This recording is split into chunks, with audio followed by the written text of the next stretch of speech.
All right. Happy Wednesday, folks. We are live. I am so excited and cannot believe we just got through Labor Day weekend in the U.S. Is that crazy to anyone else? Boy. Yeah. I don't know. I got a calendar. I just don't use it. So, welcome to the show, folks. HOB Live Happy Hour. If you don't know me, my name is Mike Asherbranner, the Redneck Connector and proud and humble leader of the Hounds of Business community. And can't wait. I cannot wait to have the one and only Steve Spiro come up here and have a round two from our radio show with Mike King Biz Radio yesterday. Oh, it was a teaser, folks. So get ready, hold on to your hats or whatever you got on. It's going to be fun and powerful. It's going to be meaningful.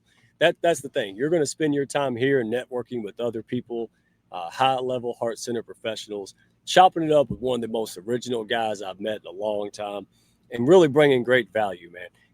Gallons of milk, all right, of value here. So if you want more, we'll put it on the screen. We'll let you know how to dive in and get more out of Steve.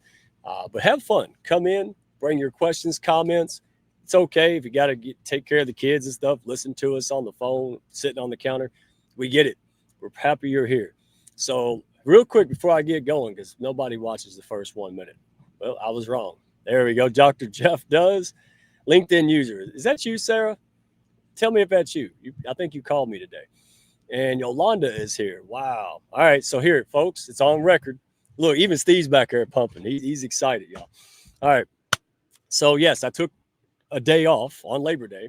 All right. Seems like I was the only one. And we made a teepee, right? 6-year-old. Me and her are the same age. So there we go. We made a teepee, and I don't always wear my hat.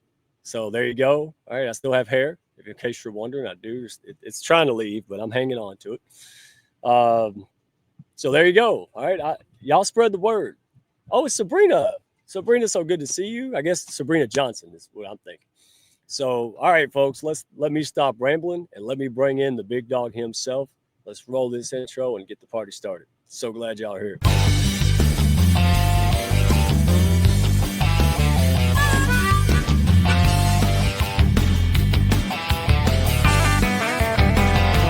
Are you looking to grow your network and your net worth with other high-level heart-centered professionals?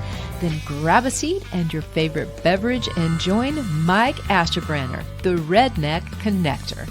It's time for the Hounds of Business Community Happy Hour.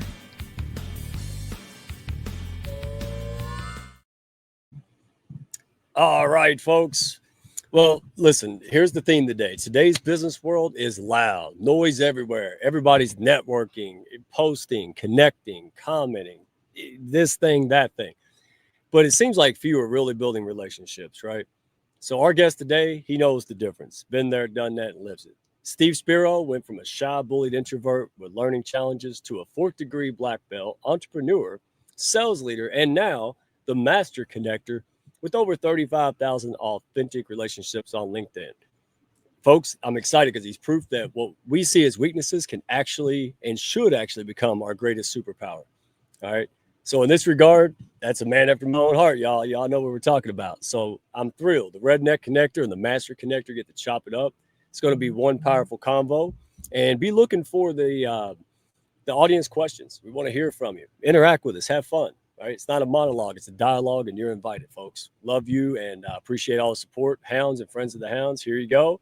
Welcome, the one and only Steve Spiro. Woo! What's going on, Mike? Hey, what's going on, everyone? Steve Spiro, the Master Connector, coming at you live and direct. Great to be here. And I was excited because Yolanda is an incredible lady that is a great supporter of our show, Wednesdays at 1 p.m. Eastern. And glad to see her on here with you. I don't know if she's been on your show before, but you may have another incredible, because she's an incredible asset to every room she's in. Yeah. Well, I mean, look, Yolanda, you just got sold by the Master Connector. DM me. All right. I would love to talk to you about getting you on my show, or at least someone's, right? The best audience. She's a little shy. I don't know if shy would be the right word. She's always in the comments. She's supporting. She's there. She is. Yeah, but she's amazing. So she loves connectors. All right. Well, good. We love you too, Yolanda. So fantastic. Who else do we got? We got Dr. Jeffrey Berger. Have you met him before? It seems very familiar. I feel like we know each other. I'm blanking right now, but unless he recently reached out to me, but the name looks really familiar. Yeah. Could be. I think he was on maybe yesterday during the radio show. Okay, so So, that's probably why. Yeah. but me and you know each other. But here's what's going to happen: we're going to go from first base, to second base. We're going to warm Oh, relationships up with people. I'm a married man. Okay. Yeah. Well, yeah. I am too. Can you believe somebody put up with me for 24 years, Steve? Oof. I don't know how that's possible. Yeah, you got that, man. I don't even know how it's possible. And I'm me. I like me. So, So you all see the right. comment, Yolanda? She's got the Telly Savalas reference. Who loves you, baby? Because she knows me before I shave my head. So I got to get my lollipop. Maybe when I'll get a chance to bring my lollipop out. All right. And I don't know. Some people who don't know, probably not old enough, won't know what reference I'm giving you. But Telly Savalas, Kojak, he used to have a lollipop, and his favorite phrase was, "Who loved you, baby?" So You're in the right audience because, see, right, cool. if I make a Rocky reference, about 80% of them get it. When I go to other things and I say Rocky and they're like Bullwinkle, like, my grandfather used to watch it. I'm like, all right, I'm in the wrong room. Yeah, All right. Yeah. So let's chop it up, Steve. I want to start Yeah. at the story, man, because I want people to relate to this. People oftentimes, and like me, I did it. I do it a lot, back in the day, and still do sometimes. We look at somebody who has success, right? It's that 40-year, the overnight success that took 40 years, like D. Scott Smith said. Yeah. And we think, well, but, even though he said I can do it and he had a hard time, well, he's not like me, right? He's got more advantage. He's naturally gifted. He's got strength I just never had. And God, nothing could be farther from the truth, right? Mm-hmm. You just made a decision. That's what you made. So let's get into that, right? You talk about this, and I love it because it's relatable and it's real. You talk about going from that shy, bullied kid to the master connector, right? Living the life, not just business success, but more so life harmony. Mm-hmm. Tell us about that background and what was the turning point for you, Steve? I think, it's small stepping stones. It was not one thing that was the major change, right? I think first stepping stone for me was, I believe it or not, I didn't have the classic. I know you're from the country, right? So, this, you're in a school, high school, maybe even college in a town that I literally commuted in by subway into high school. I went to the High School of Art and Design. I commuted into college, Parsons New School. So I didn't have the classic. We didn't have a campus. We didn't there was no prom. Like, I didn't have the classic, but all those things challenged me. It didn't help me be a big connector because I was more disconnected than if I was in a community, right? So it was easy to show up and then go, right? There was no socializing. At least I didn't do any of that.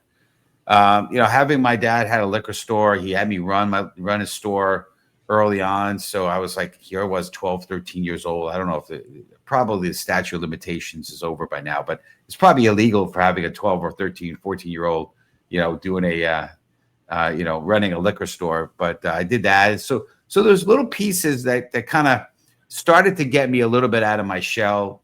But in those environments, then I got into the martial arts. I did, going on to get two black belts. And in those environments, I was okay. I knew my place. I knew my role. In the case of the martial arts, I saw my sensei, kind of in front of the room, and he, the way he carried himself and the commands he would give, I started to get a visual and a sound of what that looked like, so I could, when I was asked to do the class, I could play that role. But it was all kind of superficial. There was no real connection, but I started to get out of my shell a little bit, at least from a perspective of just, as I said in the yesterday's show, I literally locked myself in my room. My best friend was Captain Kirk, and Ralph Cramden from the Honeymooners and Felix Unger from the Odd Couple, right? And those were my best friends, right? And so, because I didn't want to be around anyone and get hurt.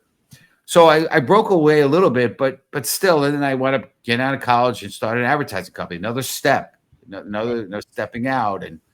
But now, even though I had an art school background, besides being the art guy, the creative guy of the advertising company, my partner was a copy and marketing guy. Believe it or not, I was the guy smiling and dialing and calling and making appointments to get a portfolio of us and my partner and I to get in front of these people for new business. So that was a step out of my shell a little bit, and then I became the collections guy. I had my clients paying net. I don't know, maybe net 15 days, net 20 days. I mean, that's almost unheard of, but I had it going. So I did stuff, but it was always from afar. It was like, yeah, but, and then, I'm on a plane ride to Ireland. I was working on Guinness beer. That was one of my counts in the advertising days back in the day. And a friend of mine, a guy named Brian, who unfortunately he went on to be with the Lord. He passed away in his late 30s, left his wife and son behind. But anyway, before that, he had told me about this incredibly successful entrepreneur who, after stalking him for 2 months, I met him, I stalked him. He became a mentor to me and challenged me. He said, "Steve, I understand you have these goals, these things you want to accomplish in your life." I mean, because I was bullied and picked on, I was always driven to want to be better, to want to do more. And I didn't understand what all that meant per se. I just knew there was a bigger calling for me in my life. I just didn't know exactly what that was going to look like. There was a part of me that thought I was like, I'm Superman. Like I had these hidden superpowers or whatever. Anyway, so here I am. He tells me that you need to meet 3 strangers every day. And I'm like, what? Like, I said it the other day, like, when you're in the South, you talk to strangers, after 5 minutes, y'all should come over for dinner tonight. It's like, exactly. It's so different. But in New York, you talk to a stranger, you're going to get shot, kidnapped, or killed. It's just, like, it's terrifying. It's insane. So, but I did it. And that was sort of another step and turning point. But the real, I think the last phase of it, because that started to get me out of my comfort zone. What happened was COVID hit, and I'd been out there, going, meeting strangers, and I did do some connecting on LinkedIn, but I really had no choice now. I mean, we were in the Northeast where everything's locked down. You have to wear masks. It's crazy. And so I'm like, okay, how am I going to continue to be out there? So I started to really level up my LinkedIn efforts and had like roughly 6 or 7 Zoom calls a day. And that's when real connections started happening. I really started to see, as I'm going through my story and telling people my story and asking them to tell me theirs, people started to get really emotional at times. People like, "Hey, Steve, I'm telling you things that I never told anybody." Right. People are starting to well up. I'm like, and these are dudes too. It wasn't just ladies. I'm like, what's going on here? And I started to see that there was a way that I could really reach people and touch people and really, connect with people. And I had that. And throughout that journey, there was a lot of self-healing, self-acceptance. I needed to really love me, right? Because the good book says, love God, love others. How are you going to love, your others if you don't love yourself first, right? So you got to love yourself, and and so there was a lot of that self journey and self discovery and all that going on. But finally, at some point, I accepted myself, and I'm like, you know what, I'm good enough. I always compare myself to my mentor, who was basically incredibly charismatic, really funny. And I'm like, I can't be you. I didn't say it to him, but I'm saying to myself, I can't be him. I just don't have that. It was ugly. Like, I tried to be him, and I was offending people. People were awkward feeling. It's like. So, yeah, but I wound up saying, I'll always be a second class. Somebody else will be a first class to me. And I started to realize I have value. I have different value, but I have value. And now I could start to share that. And so I became others focused. I started to be authentic, and I started to build community and growing connections. And I leveraged my grit. I mean, having a learning disability was probably the best blessing. We spoke about it yesterday.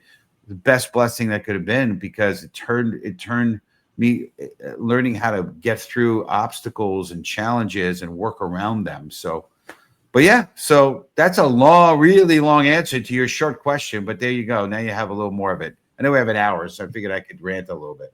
Yeah, no, I mean, it's not rambling if it's true. right? And it's valuable. And you know, our audience, man, they love the real because that we focus on this thing, the sales script, the brand, being perfect, right? All the whoever's writing this, man, we got to shut like it doesn't work. And then they Right. hear someone like you, right? And they hear me, but then when you come along and we say the similar things, then people start to go, hey, there's something to this. I'm not defective. I'm not broken. I just got to go Mhm. diving into it. Whatever you're burying head in the sand, pull your head out. Yeah. That's the first key because he said, hey, Steve, you want to be successful and live life, go talk to 3 people. That had to be terrifying for somebody who was like, man, I don't like to get on stage and talk to people. You just run up to strangers. How are you? Especially in New York, right? Like, hey, I'm walking here. You know, I mean, it's so Hey, it's by the uncomfortable. way, put in the comments. I'm gonna help you with some engagement here. Do it. If you'd like me to share the secrets and how I help meet strangers and turn a stranger danger into a friend in a very short period of time. If you're interested, put it in the comments. If you don't say it, I'm not going to do it. If nobody puts in the comments, I won't do it. All right, you heard it. All right, let's We'll play. see. We'll see what Yeah, happens. Maybe nobody cares. Who knows? We'll see. we'll find out. Right, experiment. Well, and again, we joke about it, but that's it. You at some point, whether conscious or not, Steve, correct me if I'm wrong. You just said, "What I got to lose?" Like, if I go try it, it might work. It might not. Right? For it, for me, it was being sick and tired of being sick and tired. I just said, I'm just over it, right? And was that you? Or it was like, why not? Just I'm gonna go do it. What's the worst that could happen? And then look at you now. Like, I mean, there was a lot of trepidation, and oh you're yeah, right. We got to take her. So, but by what happened was there was a lot of trepidation, and yes, talking to strangers is in itself terrifying if you're an introvert. But then you combine the whole idea that these are New Yorkers, and that there's this edge. Now, in reality, what I've learned is when you talk to strangers, especially New Yorkers, it depends on where, like the environment, right? If they're rushing, if you're passing you on the street, you can't stop them, and they're going to want to talk to you. But if you're on the subway for a while, you could actually strike a conversation. And if you're normal and not weird, DBW, don't be weird. People are actually friendly. right. But if they're on the move, you can't. People, the New Yorkers especially, it's just on the move constantly. Like they're just always going. So if you're online somewhere at a Starbucks, people will talk. If you're sitting having coffee in Starbucks, they'll talk, right? So you just got to be a little bit, strategic about when you talk to strangers. So I learned all those things. It's crazy, but yeah, it was terrifying, but I did it. And one of the things that I learned is, and I think a lot of my grit and determination was cultivated in the martial arts. I just learned to break through my barriers of fear. Fear is a liar, right? I think there's a song, right? Yeah. Fear is false evidence appearing real, right? It's, you got to feel the fear, but do it anyway. And I've learned that. And so this was one of those things too. It's just another thing. Yeah, I'm going to be fearful, but I'm going to do it anyway. Yeah. Oh, look what Dr. Jeff says. All right. So I asked the question. I said, "What's one obstacle in your story that actually shaped your strength today?" And Dr. Jeff's got an inspiring story. It's been an honor to know him and work with him for so long. He said the one obstacle holding me back was self-love. Once that changed back in 2018, all I can say is game changer. It's Yeah. been nonstop since. And let me interject. You said it earlier, we're proving it today. And I've got special forces guys and all kind of people, like really tough guys who are now going, yeah, maybe I should be vulnerable. Maybe I should drop Yeah. that. Not that you go run around and be a doormat. No, that's not what we're saying. No. But true strength and power comes in shapes and sizes, right? And to be able to share a story to inspire a human being, I don't know where we thought that was weakness, but I'm glad to see a resurgence of people coming out like you guys. Maybe it's different from where you're from, Mike, but in the Bronx, in New York, typically we're programmed, guys don't show emotion, tough it up, We right? don't either. Yeah. So, and then I am, I'm this gentleman who's incredibly successful, and he's charismatic, he's funny, he's a man's man. And I'm seeing him talking on stage or in crowds, and I'm seeing his eyes get teary and he's holding back, crying. And I'm thinking to myself, the programming, it's counterintuitive. The programming, but wait a minute, I'm saying to myself, he's incredibly powerful because he can actually be vulnerable enough to show his emotion. And that's powerful. It's not weak, it's powerful. No, I mean, and I was blown away. It is like like Curtis Rivers, right? Former Hollywood stuntman. You know, very soft, very, you know, but he does the most dangerous stuff on a daily basis, right? Fireman. And, you know, and I'm really excited to see that because that's, you know, in fact, people are drawn more to you because you're vulnerable, because you're sharing a story. Right. Here's two things talking to you that I uncovered. All right. Thank you, Steve. Number one, everybody that is a friend now had to be a stranger before that. Think about it. That's right. Me and you were strangers. Playground, who became your friend. They were a stranger first. Right. And the other one, well, I done forgot it. See, that's what getting old, I guess. Oh, I grew up. That's my fault. Right. But still, I mean, drawn to people that just tell it like it is, because I don't want you to suffer through the same thing. If I have the antidote or the remedy, I want you to know about it. And there's Chris. Chris, yeah, absolutely. He's a very tough guy. He's a very strong inside, but he's got a soft side that makes people want to open up. Because, and here's what I find fascinating about you, and we'll jump into this. You're a speaker. You're known for your speaking, right? You get hired to speak. You're on grand stages, but you listen. That's because nobody's going to cry when you speak. Say it again. You listen. Yeah. See, I caught that. See, I played along. Yeah. So, you did play along. That's right. My dad was. My dad's legacy lives on because he was corny. With his jokes were corny. So that's a little taste of it. So. Our dads would have got along, man, because he's the same way. He would tell a joke and it'd take you 10 minutes to realize it was a joke. You thought it was serious. So anyway, back to the subject. We're having fun. Nobody cares. Let's jump into it because, you know, for me, Steve, it's been community. And that's been my way of turning that hurt into strength, right? Into purpose and the impact. For you, it was speaking, right? Yeah. That's been yours. So been a combination, but speaking is a big one. Big one. Sure. Why that path? Was it just a natural fit? Was, you know, like why go there? You could have done a gazillion things. What was it in life that put you there? So here's what happened. You know, when I want to be thoughtful about this and not just like blurt it out, right? So for me, there's a tendency to be quiet. That's and again, that's the comfort zone. And I've learned to live.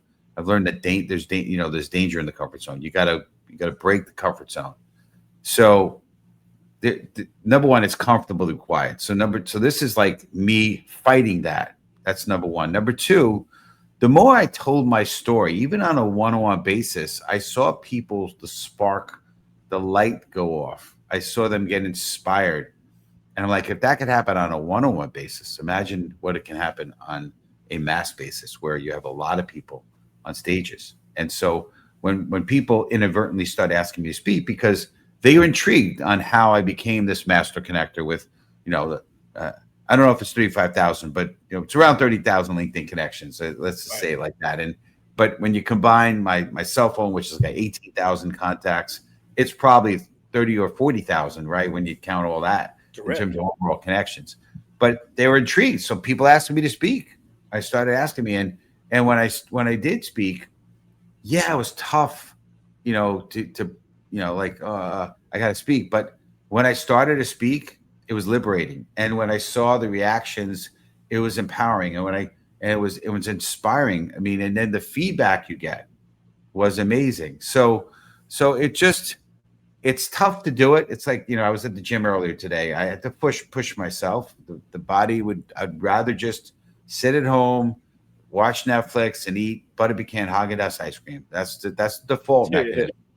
But I got to do what's uncomfortable, and I have to be others focused because that's what my mission. And of course, a big part of it, and this is probably the full answer, and that is, you know, right before COVID, I put together a mission statement, and part of that mission statement was to be the light, uplift, inspire, and encourage. And I need to do things that are going to fulfill that mission.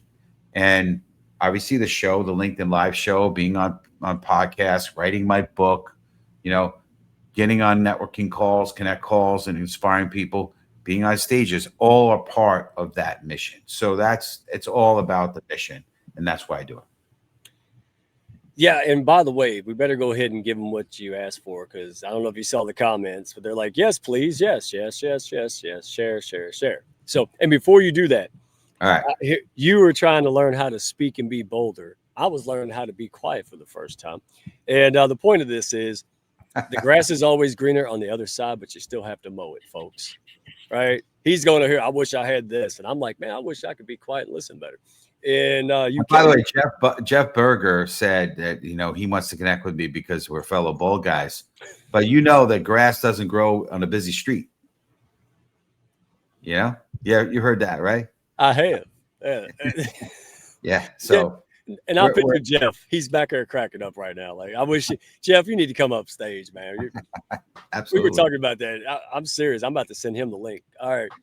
So if you don't mind, share that if you're ready to share that, because they are dying to hear. I mean, you can wake me up in the middle of the night and I can tell you exactly how we do it. So first of all, some of it's mindset, and you want to make sure if you're going to do something like this, you gotta go and you gotta change your heart set. You gotta be ready to be others focused, not be agenda focused. There can't be some agenda here. Oh, I'm going to go talk to strangers so I can sell them something. You can't. It's got to be. So you got to. Number two, you just got to believe that you have value, that you are awesome, that whenever you enter the room, not from an ego standpoint, the room is better because you're here. When you get a chance to talk to somebody, they're going to be better because you've talked to them. You just need to feel that about yourself. So it's sort of a, before boxers, you talked about Rocky earlier, but boxers, right? They have that they hype themselves up. They play music. They do shadow boxing. The hype. You gotta get yourself a little hyped up. You got to get, so that's number one, a little prep. Number two, how you present yourself is important, right? I'm not saying put on a 3-piece suit when you go out meeting people, but just dress. So when people look at you, they're like, okay, he looks like there's a subconscious message that, okay, this guy, there's something interesting about this guy. Okay. I'm at the gym. I'm not dressed up at the gym. Okay. But I might be dressed in a nice t-shirt, right? One of those, whatever they're called, where they look crispy, that kind of thing, right? You and I wore my church outfit for you, by the way. There you go. I appreciate it. You're welcome. Yeah, keep going. Absolutely. Yeah. So how you present yourself, you should be comfortable, right? Because you don't want to be sweaty, because that doesn't give off the right impression. Maybe you're nervous if you're sweaty. And so preparation is important. But it's a simple 4-step process. And by the way, if you don't do the prep things, you can still do it. It's super simple. It's not complicated. First of all, you're not going to meet anyone on your couch, so you got to get out, right? And what I've learned to do is live my life on purpose. So, like, I go to places where people are on purpose, and on purpose, I don't go to the short lines at the supermarket. I go to the longer lines, right? I don't go to, I go to the gym when it's the busiest, not when it's the lightest. Okay. I know that's counterintuitive, but you want to meet people, you got to put yourself in the right place. Okay. So, I always think about if I'm going out to meet somebody, by the way, most of the time I'm just living my life, but if I do want to, hit that goal of 3 street strangers a day, I got to be on purpose sometimes. Right. So I'll go out and, purposely live my life and do things on purpose. Right. And so you want to go, and I think to myself, okay, where are they? Right. Where are the people you're looking to meet? If you want to go and meet, if you're looking to meet retirees, then go to the gym at 2 or 3 in the afternoon. If you're looking to meet young, busy professionals, you're probably going to need to go to the gym, before 7:30 in the morning, or after, right around 5 o'clock, 5:30, right after work, right? So it's got to be purposeful on where are they, okay? All right, so here's the 4-step technique. It's very simple, straightforward. It works every time, in my opinion. Ready? All right. I'm ready. Number 1, break the ice. whatever that is. Hey, nice hat. Hey, are you a hunter? Hey, I wouldn't know your name, but what's up with the outfit? Are you a hunter? Like, what's the story? Like, or hey, I don't know. Like, if they have a shirt that says Harvard, hey, did you go to Harvard? Whatever. Doesn't matter. Whatever. Don't overthink it. Doesn't have to. I've thought about the best icebreakers. Silence. The stupidest icebreaker sometimes gets conversations going. Oh, my daughter did it in the hardware store yesterday. She just turned around at the lady said, "You're pretty." And she didn't know what this is. Oh, well, thank you. Right? I was like, now we get the first line service. Yeah. Yeah. Yeah. And sometimes this works better, I think, in the South, but sometimes a straight up hello can work, like smile. Yeah. Smile, hello, right? How you doing? Like, but an icebreaker, and an icebreaker that is a question because it requires a response. And what I like to do is so if you tell me about your hat, and I do like to hunt and fish, and where do you go? And, how'd you get into it? And, when do you go? And, you go 3, 4, 5, or 6 or 8 layers on just that from the icebreaker, right? You didn't go to Harvard. Where'd you go? Or, whatever, right? Or why are you wearing a Harvard shirt? It was on sale. Whatever, but you could go multiple layers. So that's number one. Break the ice. Multiple layers. Where are you from? Oh man, I live in Kentucky, but I moved here from Chicago. Whatever. Like, why'd you move? Was you some lady or job, like whatever. And you could go 2, 3, 4 layers. So where are you from? So and then say, what's your address? Is that yes or is that creepy? Is a little creepy? That'll freak people out. Remember, DBW, don't be weird, right? Okay. But but just where you from and how long you been here, and hey, what got you here, and there's all sorts of questions you can. You don't need to have this rehearsed, but just be curious and genuine, interested in the person, and then the questions will come to you. I believe that. And by the way, you got to read their body language. If you're getting the feeling like they're kind of pulling away, okay, just stop. Okay, again, DBW, don't be weird. But if they're smiling and they're engaging by the way, be ready because they may ask you questions. And I like to throw in, I might say something like, "Yeah, my wife and I moved to Stanford," or whatever. Like, I'm gonna throw a couple things in, but I'm gonna go right back into them, right? Maybe a slight relatability, but don't go on a tangent and say, "Yeah, you know what? I was thinking about hunting, fishing, and I did that." But no, a sentence, not even like half a sentence, and back to them. Okay, you go reread How to Win Friends and Influence People by Dale Carnegie, and there's a story about how he's at this cocktail party, high society cocktail party, and this high society woman, and they're talking, and later on, a mutual friend, she says to the high society lady, says to the mutual friend, he was the best conversationalist. And it turns out he had said like 3 words, right? And so people, when you listen, like you said before, and don't talk, that's why introverts are actually, in reality, are better connectors. What was that? Introverts are better connectors. What would you say before that? The listening part. I like it. Yeah. Yeah. See, I turned it back on. Got me now. Got me now. But there's a great book called, I think it's Matthew Ballard. I think it's The Introvert's Edge to Networking. It's a great book. But anyway, so break the ice. Where you're from, and then the third question is, what do you do? And I know you'll hear mixed opinions on this, but people don't ask.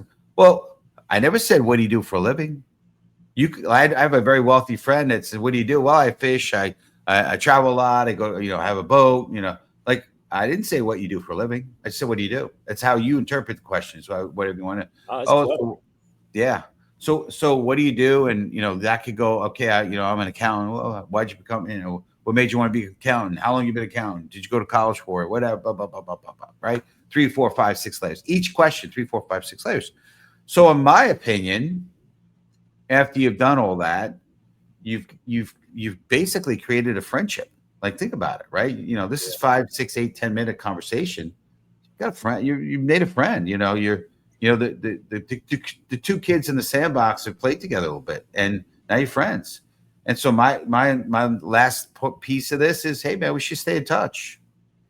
And yeah, that'd be great. And then here's the kicker. You ready? If you use this, in my opinion, you'll be a multimillionaire. This is my opinion, my humble but accurate opinion. Take out your phone. Let me give you my contact. What's yours? Right? Let me give you my contact. No. What's yours? And I don't do the Instagram exchange. I know that's the trendy thing for young people. I want a number. Right? So that's it. And most people are like, sure. And they give me their number. And I type it in and I call them right on the spot. And I look at their phone. A lot of times they take out their phone too. I look to see if my number went through, because many times I've seen people giving me the wrong number, or I've typed it in wrong with dyslexia. So I typed it in wrong. So that's what I do. And after they leave, okay, this is important. I will take notes, and almost everything they told me, notes in their contact of their phone on my phone. Everything I can remember. Married, have 2 kids. I'm guessing he's like 38. If he didn't tell me, right? Lives in Norwalk. He's an engineer. He went to UConn, for college. He studied engineering. Like whatever. I'm gonna write it all down as much as I can remember. Write it down right there. And then what I do is I send him a text. Right after. I don't care. Like my wife knows I do this all the time. She's like, you should wait. Why? Why do I have to wait? I don't care. And so what I write, I'll read you exactly what I write. Hey, it's Steve Spiro. It's a pleasure meeting you. I'm huge in the power of networking. You never know. I'm involved in several businesses, and who knows, maybe we can connect on something business-wise, open some doors, or I can be a resource for you. Find me on LinkedIn, and I give them my LinkedIn profile. I send them right there. I also send them to my website if they want to see that. Let's connect. Let's schedule time to talk again. And many times people like, absolutely. And then the last thing I do, this is after I've met them, I immediately go on LinkedIn and I find them and I do a connect request. That's my process. And I'm telling you what, there's some good stuff there, in my opinion, because I use it. Still do it to the day, and it's very effective. Boom. All right. And you're not going to invoice us for that? You just gave that for free? Oh my goodness. Yeah. So you had Bob Berg on. I had him on my show. So we're go-givers, right? Yeah, it makes 3 of us. I didn't even realize I built a community on a book that he wrote, and I didn't read until afterwards. It blew my mind. I'm like, I'm not alone. So you said a few things, and Yolanda, she put it best. You read my heart. She said, when you finally do it and it goes well, you wonder why you haven't done it earlier. I just told you that backstage. What? That's right. Yeah, it's amazing. So here's what I got. First of all, so those 6-digit phone numbers I'm getting, it's probably a good indicator that I'm doing it wrong. All right, so that's the first thing. So, yeah, so supposed to be 7 digits in the phone number. Okay, maybe I should stop asking people their address and just stick with location. There you go. Number 2, I love what you just alluded to, because I teach people online, right? And the principles are the same. I'm teaching the same principle how to do it online that you're doing in face-to-face. Yeah. It's people first. It's curiosity and value. Yep. You're bringing somebody curiosity, connected on a human level, and then you bring value to that person as much as possible, and you leave them alone. You give them a chance to it's like, like a dance. If you step, they step. If you keep stepping, you step all over their feet. Yep. And I love that. You're like, hey, the outcome is done. I said hello. I connected. The ball's in their court. And, that's fascinating. I hope folks are listening, because they hear me say that all the time. And yet you saying it, they're like, oh, okay. It's dead on. If you want, we could take it another level, and I could tell you some of my secrets on LinkedIn if you want to go that route. No, we're going to make them go and connect with you now. They got to go to LinkedIn and connect with Steve Spiro, and then you can learn some stuff. So number 2, I didn't get out the house much at all. I'm turning that crazy old man because I'm always virtual. So I went out to Ace because my daughter's messed up the carpet. And I just saw a table and some guys hanging around. I don't know why I thought Girl Scout cookies. See, I told you I need to go out more. So I walked out and said, hey, catch me on the way out. I'm grumpy. I come back out and I just stopped. I said, well, they're here on Labor Day, raising for a cause, And plus, there's no cookies, no girls, no Girl Scouts, and there's dudes in beards. So I finally realized it's not the Girl Scouts. So anyway, this guy, it was an organization that had to do with mental health, and the founder lost his kid, right? Yeah, took his own. And I am the COO of Flourish Foundation, which is created for the same purpose. And it's just amazing. You said stand in a long line. Everybody's like, no, Steve, I got things to do. That's silly. Why would I stand in line to talk to somebody who probably won't be a client? And I'm here to tell you, I donated. We had a good chat, and then we exchanged numbers. And now we're going to talk to the leaders, the executives of this organization. Yep. I don't get out much, but just that one thing, you just got me excited. So now when the world wants to know why I left the house, I'm going to say it's your fault, Steve. He motivated me to go outside. It's y'all's fault. But thank you for sharing that, because that is very powerful, the story behind it. And you gave us practical insights on how to get it done, because sometimes it's scary. And I love the last disclaimer you gave us. If someone's not feeling it, just leave, because somebody else is going to. More people are going to appreciate that than not. Right, Steve? Yep, absolutely. They really. And sometimes you never know what's going on with people. Just your smile and your hello and a sincere compliment, that could change their life. They may not have heard a story. Please do. So here I am. I'm this is earlier on in my connecting days. So one of the spots I was going to a lot was Barnes and Noble, because there's books section and there's a business book section. So like, okay, I like reading success-minded books, something relatable. So I'm kind of see this guy I want to have a conversation with, and I kind of mosey on over, to use probably some phrase that you probably would use, and I make a comment. And I get this kind of look, and he walks away. Okay. So I'm like, all right, I'm not going to be denied. So I kind of inadvertently, on purpose, follow him a little bit. And I kind of inadvertently bump into him in another spot in the Barnes & Noble. And I start to say something again. And nothing. And then he says, no comprende, whatever. Like he didn't understand. Like, that was why. It wasn't like me. It wasn't, it's not 99% of the time. So here's what I've learned to kind of piggyback off what you talk about. Don't take this wrong, community, but people are like dogs. Okay. I know you called me big dog earlier. They're like dogs. Yeah. But they're like dogs. They're either like a German Shepherd, right? Or they're like what would you call it? Like a golden retriever.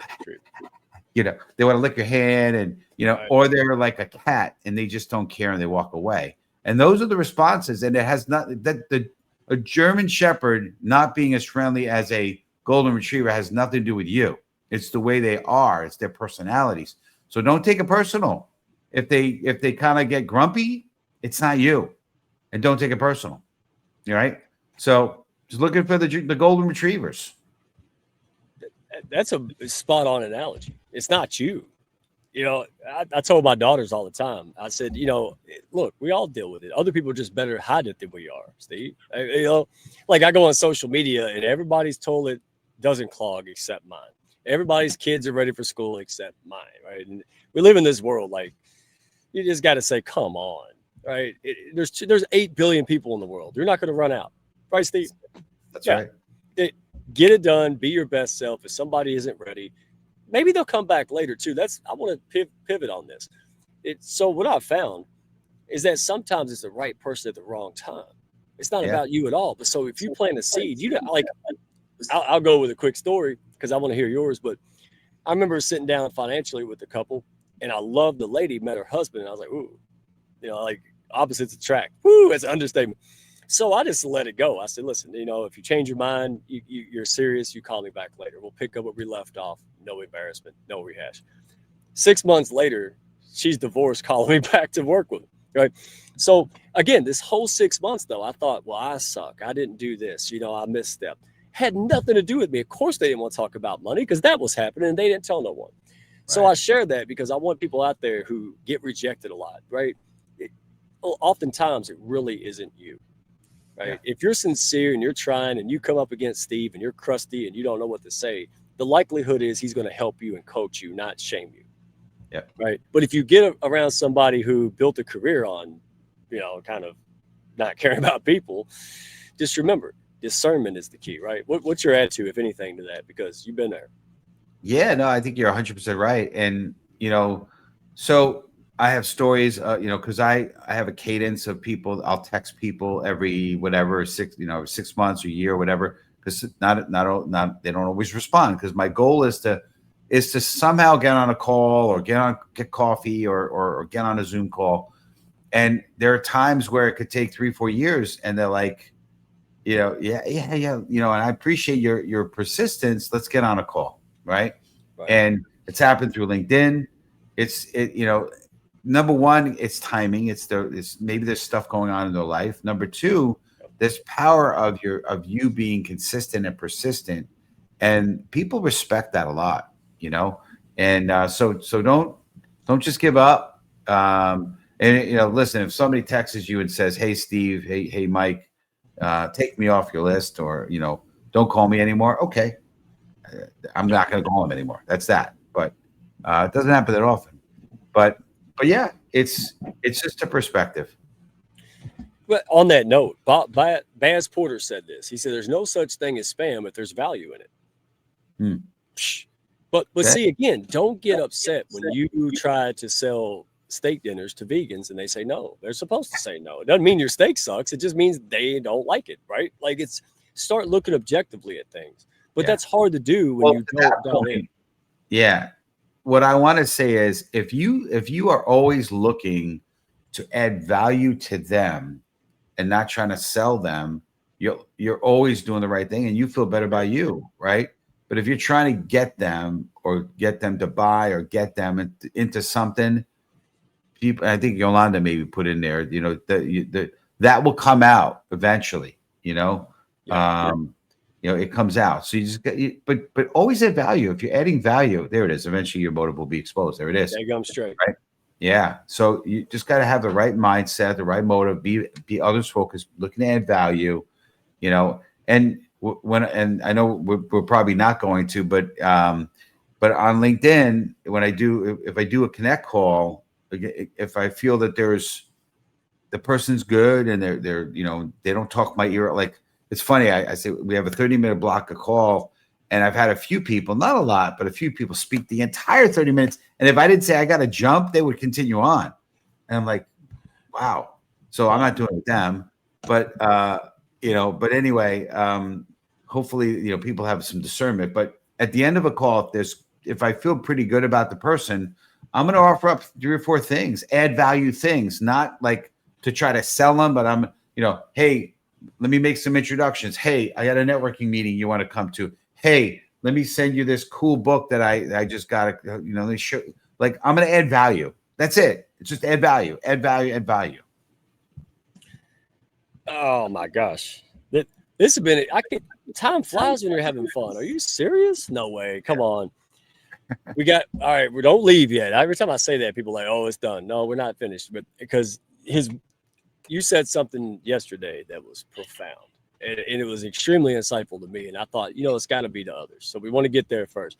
Real quick though, we're celebrating people who have built businesses or building businesses from heart. They truly care about people. They're not doormats, but they, hey, it's like fishing. The fish is hungry. I got them. Yeah. Hey, if I'm in the desert and I'm thirsty and you got a bottle of water, that's an easy sell, right? Right? This is what we're talking about. And so real quick, because today's show is brought to you by this guy who didn't have to sell me. All right. I lost everything. I shrunk. My health was going to the wayside for 3 years, building the business, had no clue, all passion. And David come along, and actually, this guy's amazing. Not going to get into the full story. But if you're looking for someone who's been there, done that, he went researching how health works. His doctor said, look, you're not listening to me. You're fat. Get out of my office. Go find a new doctor.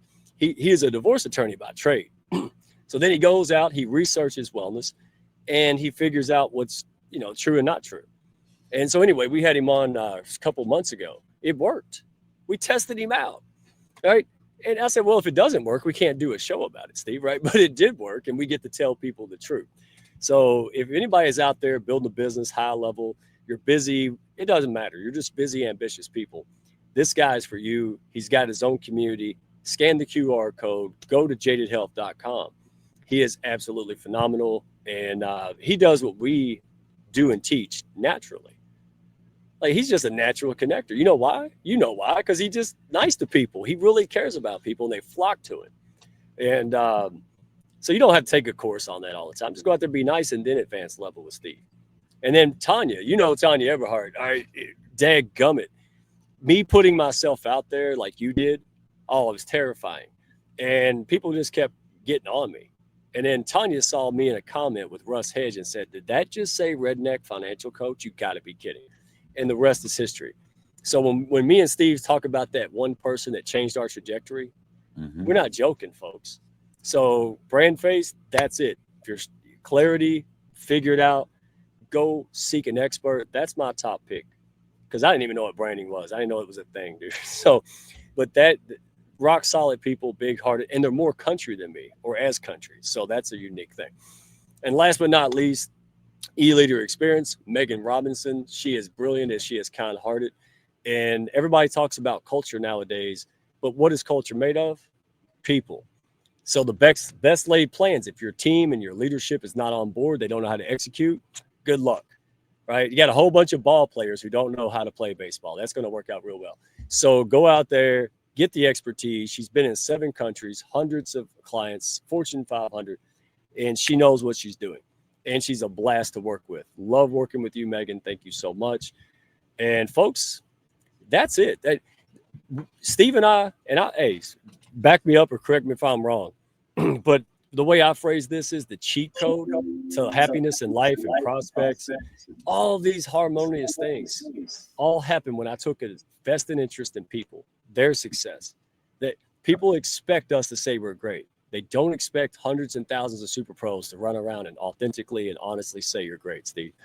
That's why I like you, because you just go out there, pepper spray happiness, teach people, let them be what if they want to listen, great. If they don't, great. You're just doing you. And that is one of the most attractive things in life and business, brother. So before we go and end, all right, I want you to end on the last 8 minutes with us. I really want you to let them know like what you're about, because I think they already do. Man, you got a fan club. I love it. So, people, you're speaking gigs, right? That's your jam. First of all, where can folks find you if they want to learn more about your services? What are your services and how do people tap into you? Yeah, I mean, literally Master Connector, my master-connector.com right down below. You can see it there. That's my speaking website. I don't do coaching. I'm not a coach. I speak, and sometimes I'll do workshops on the back end of the speaking as a package with speaking. But speaking is my jam. My vision, my goal, I'm on this planet to be the light. So my goal is to be paid to travel the world, speak and inspire, and be a beacon of light. So everything I'm doing in my life is geared towards that end goal. I'm also eventually I'm speaking it into existence. I'll be on a TEDx stage.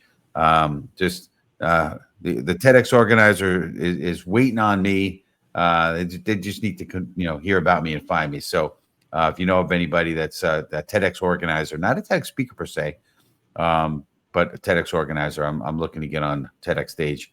I've got a message I really believe the world needs to hear. But yeah, that's it. Find me there. Go find me on LinkedIn. If you go Steve Spiro, Master Connector, you're going to see me. I think Steve Spiro, first one shows up all the time, I think, on LinkedIn. And then you can also go, I have a personal website, so stevespiro.com. And I mean, that's it. And do check out our show. Russ Hedge, I know he's a big community supporter here. He's a sponsor of some of our episodes. So, but masterconnector.show is our show website. We're Wednesdays 1 p.m. EST, 1 p.m. Eastern Standard Time. So, but yeah, hope to connect with you.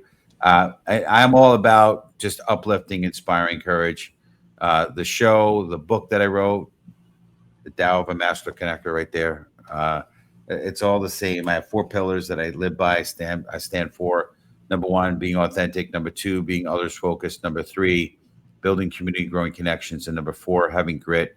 And I believe if you do those 4 things, you also could be a master connector. You also could see success in your life. I think that's the key. It's what I was missing for years. Maybe I had the grit. I didn't know how to build community, and how do you build community? Honestly, is those first 2 pillars, which is being authentic and being others focused. And when you put those 4 things together, you're a deadly combination in a good way. Yeah, you're preaching to the choir here, Steve. Dadgummit. So, Absolutely. and by the way, this is epic. I actually know the godfather of TEDx. He's been doing it before it was like famous and everybody knew about it. His name's Davin. Dude, oh, I'm so excited. I was sitting there going, who could I possibly introduce to Steve that he doesn't already know better than me, or at least Davin. Yeah, you probably do know him. You just forgot about it. So you got a big Rolodex. But yeah, remind me. I would love that because he's a super guy, right? That'd be great. And we need to see more positive messages out there, Steve. So anything I could do, and you were gracious. See, that's what happened, folks. When I got off there, Steve said, hey, he said, go in there and, how can I serve you? Gave me some action steps that I haven't took yet. I'm going to. But that's service. I was believable. It's not that he said it and I thought, well, what's he up to? I said, this man just wants to help somebody. That's unbelievable. So any words of wisdom? Only thing I'm going to ask you before we end, because we got to get through all these. And by the way, he said, remember the dating rule. All right, Jeff, see, I'm trying to behave here and you're poking me. So real quick, Steve, you said it eloquently. Here's the redneck speak. If I said this, I had to. I was at a bunch of real estate brokers and all this stuff. And I said, listen, if you all pulled the stuff you do on social media marketing that you do in your dating life, all y'all be single right now. I said that if you don't do it in dating, don't do it in marketing. That's a good general rule of thumb, right? You just don't meet somebody and be like, hey, you want to hang out at my place? That's creepy. Stop it. That's a DM that nobody knows you. Knock it off. Right. So in the positive, what do you want to share with people? What's your calling card for people who might be stuck, who might be they're listening to you and they're like, man, I'm about right there on that line. I'm about to follow Steve's advice. If he could do it, I can do it. What is your call to these people? The baby step advice? Take it from here. Close us out, brother. I'm just going to say this. You are amazing. If you're listening to this, you are amazing. God puts a seed of greatness in every one of us. He puts it in you, and you have all that it takes to do whatever you put your mind to. I believe if you get started, stay steady, have a coach or mentor that guides you. Make sure you have, iron sharpens iron. Make sure you have somebody that's guiding you. But if you stay steady, never quit, you will succeed. The biggest reason why I made black belt and a lot of people that's joined my class didn't, is I just didn't quit. I got broken noses, busted lips, busted eyebrows, all this crazy stuff, bones, but I didn't quit. So believe that you can achieve and you will succeed. And it's a done deal. Just got to believe, and you have what it takes. And that's not a corny catchphrase or something we say. That's the truth. And thank you for being such an open, vulnerable dude, because we need that. Too many people are flying through the wayside. They're not realizing their gifts, and the world's not getting better because they're not doing it because of these things. And thank you for coming up here, giving people I wouldn't say motivation. I would say inspiration to be their daggum best self. Absolutely. Appreciate that. Folks, you heard it. Thank you for the comments. And I got to, shameless plug, no more strays out there. If you are trying to figure out how do I, go after my goals and dreams, how do I do what's in my heart? I keep pushing it down, and like whack-a-mole, it keeps popping up. Face it, folks. We're not the only option, but we are an option. And Hounds of Business, right? Go to YouTube, Hounds of Business on YouTube. You can find me at Redneck Connector, Mike Asherbrenner on LinkedIn, Old School Carrier Pigeon. But seriously, don't do it alone. We got a group call. Come in, check it out. We're doing amazing things. And we get to roll with people like Steve Spiro. Come on, right? You need the people, resource, and support. There's nothing wrong with you. You just need the support. You need the guidance. And maybe Steve's your guy. Maybe there's someone else. That's the way we do it. So thank you for being a good person. All the new folks in the audience, thank you for showing up. And hey, next week, we have a lady who spent years, decades building brick and mortar, and now she's dominating the social media space. So even when you make it, there's always a next level, man. Mm-hmm. Like, there is no arrival unless you quit or die, I guess. But, always a challenge. So thank you. We'll see you here, same time, 7 p.m. next week, folks. Appreciate you. Love you guys. Have a good one. Now I do Prince's wave. That's my signature. Yeah, there you go. Was man it up. Thank y'all for stopping by. Be sure to follow, share, and like, and send me a message if you had fun today. Y'all come back now.